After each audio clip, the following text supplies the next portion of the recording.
इस एपिसोड के स्टार्ट में हमें जीचुआन हाउस का एक सीन दिखाया जाता है जहां पर सारे लोग बैठे न्यूज पढ़ रहे होते हैं कि डीमन ट्राइब पर ह्यूमन क्लैन ने काफी सक्सेसेस हासिल की हैं और उस जंग में डिलन भी गया हुआ था।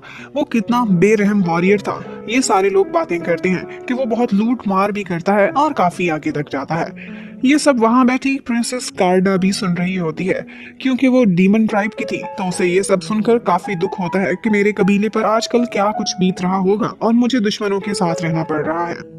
जब वो अंदर जाती है तो उसके पीछे पीछे अर्निंग भी चली जाती है। स्टर्लिंग भी उसे चुप कराने के लिए जा रहा होता है कि जीचुआन शियो उसे रोक लेता है और उसे छेड़ता है कि उसके रोने की वजह से तुम क्यों इतने तकलीफ में हो।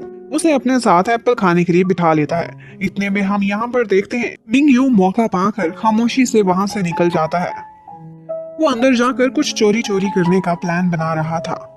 कार्डा और आहनिंग अपने कमरे में थी। जी शियू पीछे पीछे जाता है। वो कार्डा को तसल्ली देने जा रहा था, लेकिन इतने में वो आहनिंग के कमरे से कुछ आवाजें सुनता है। वो सोचता है कि ये क्या, निंग तो सामने से आ रही है। फिर वो उसे उसके कमरे में जाने से रोकने के लिए उसे झूठ बोल देता है कि मुझे भूख लगी है, प्लीज मेरे लिए कुछ स्पेशल बनवा दो। वो उसे वहां से भेज देता है। जबकि दूसरी तरफ हमें निंग के कमरे में दिखाते हैं कि मिंग यू वहां पर अंधेरे में कोई तलाशी लेने की कोशिश कर रहा है। वो ड्रॉर, अलमारी, हर जगह से कुछ ढूंढने की कोशिश में था कि ऊपर से जी शियू भी पहुंच जाता है।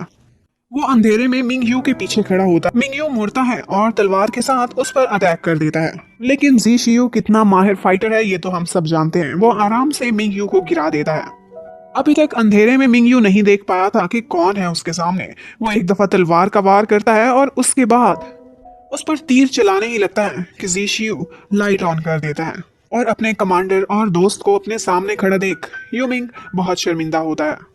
लेकिन फिर कहता है कि मुझे माफ कर देना जीशियू, मैं अगले जन्म में तुम्हारे साथ लॉयल रहूंगा।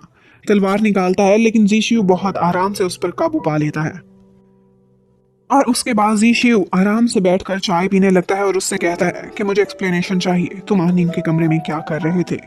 क्या तुम उसे मारने की प्लान कर रहे थे? मुझे बहुत पहले से पता है कि तुम यांग मिंग हुआ के आदमी हो। यूमिंग कहता है कि नहीं, मैं उसे मारना तो नहीं चाहता था, मैं यहाँ पर उसकी स्टैंप तलाश कर रहा था। मतलब कि ये वही आदमी था जिसको लास्ट एपिसोड में यांग मिंगहुआ ने एक लेटर बनाने को कहा था।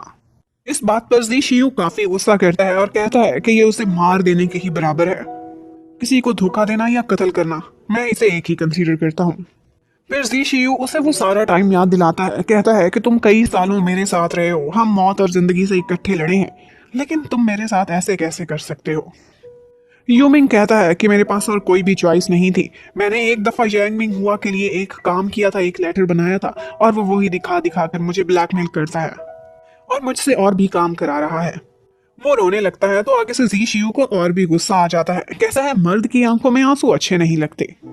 और वो उसे कहता है कि ठीक है, तुमसे अगर कोई गलती हो गई तो तुम्हें उसे दुरुस्त करना चाहिए। क्या तुम माफी नहीं मांगना चाहोगे? और फिर उसे अपने साथ पीछे पीछे ले जाता है और फिर एक कमरे में एक बॉक्स में बहुत सारी स्टैम्प्स पड़ी होती हैं और वहां से ही एक सील उठाकर उस लेटर पर लगा देता है और उसे कहता है, लो अब तुम्हारा काम पूरा हो गया, ये यांग मिंग हुआ को दे देना।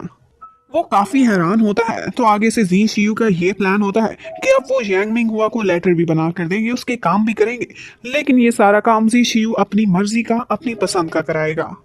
यानी कि यांग मिंग हुआ का एक आदमी उसने अपने साथ मिला लिया था।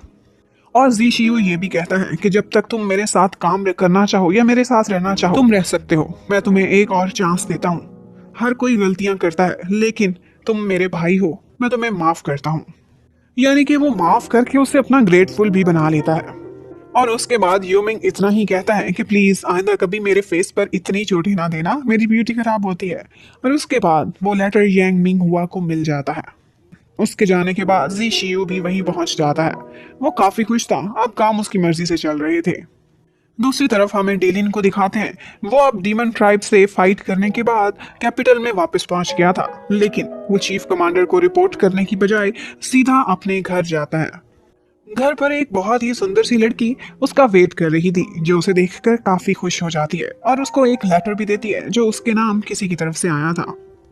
वो लेटर था जी शियू की तरफ से, जिसे देखकर डिलिन सोचता है कि ये हमेशा से स्मार्ट बनने की कोशिश करता रहता है।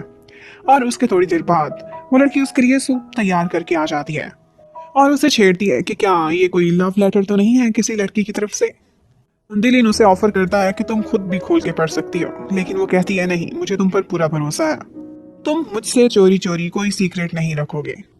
यहाँ बातों बातों में वो उससे जिक्र करता है कि स्टर्लिंग और जीशियू वो सिर्फ मेरे दोस्त ही नहीं, मैं उनको अपना भाई समझता हूँ और उनके लिए मैं कुछ भी कर सकता हूँ। इतने में वहां पर उसका एक सबऑर्डिनेट आ जाता है और वो उसे कहता है कि उसे चीफ कमांडर ने रिपोर्ट करने के लिए बुलाया है। और बस फिर डिलिन वहां से चला जाता है। जबकि दूसरी तरफ हमें दिखाते हैं कि यांग मिंग हुआ बहुत इंपॉर्टेंट ऑफिशियल्स के साथ मीटिंग में लगा हुआ है और वो अपने बहुत सारे काम हैं जो अपनी मर्जी के करा लेता है और उसी की ही रिपोर्ट्स आज उसको मिल रही होती हैं। वो बहुत सारे इंपॉर्टेंट डिपार्टमेंट्स में उन ऑफिशियल्स को अरेस्ट करा दिया करता था जो उसकी मर्जी का काम नहीं करते थे। थोड़ी देर बाद डिलिन भी यांग मिंग हुआ से मिलने के लिए पहुंच जाता है। यहाँ पर हमें यह भी पता चलता है कि यांग मिंग हुआ अपने आदमियों के सारे पर्सनल कामों पर भी नजर रखता है कि कौन किसके साथ रहता है और क्या काम करता है। यहाँ पर डिलिन उसे बताता है कि मेरी ईस्टर्न आर्मी के 50,000 सोल्जर्स आपके नए ऑर्डर के लिए कैपिटल के बाहर खड़े इंतजार कर रहे हैं। और फिर वो आगे की प्लानिंग करने लगता है कि यहीं पर ही एपिसोड नंबर 6 खत्म हो जाती है। Thank you for watching, stay connected, bye bye.